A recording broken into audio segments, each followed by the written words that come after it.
अस्सलाम वालेकुम। Urdu news network के साथ मैं हूं अली सरवर। सबसे पहले शामिल करेंगे हेडलाइंस।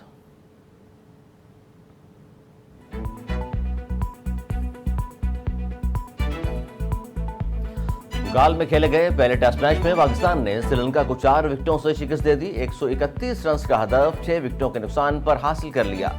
इमाम उल हक 50 और आगा सलमान 6 रन बनाकर नॉट आउट रहे। डबल सेंचुरी स्कोर करने वाले Saud Shakeel player of the match करार।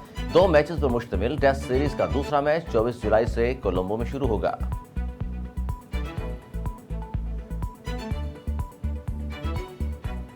नवाज शरीफ चंद हफ्तों बाद पाकिस्तान रवाना होंगे। फैमिली जराये के मुताबिक साबिक वज़ीर आज़म नवाज शरीफ 1 हफ्ते बाद जद्दा से लंदन पहुंचेंगे। नवाज शरीफ लंदन में चंद हफ्ते कयाम के बाद पाकिस्तान रवाना होंगे।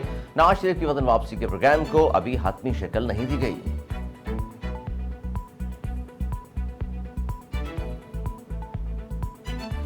पीडीएम के सरबराह मौलाना फजल रहमान कहते हैं, हमने बता दिया था कि चेयरमैन पीटीआई गैर मुल्की एजेंट है और अब यही बात सामने आ रही है। चेयरमैन पीटीआई को रा, मोसाद और बाज़ आलमी कुव्वतों की माली मदद भी हासिल थी। उन्होंने खुद को मजलूम बनाने के लिए अमेरिकी साजिश का चूरन बेचा।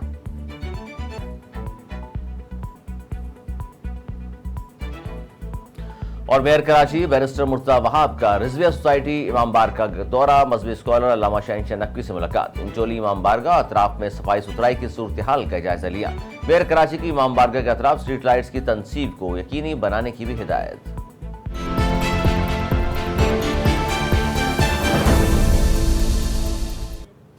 हेडलाइन आपने जानी। खबरों की तफसील इस ब्रेक के बाद हमारे साथ रही।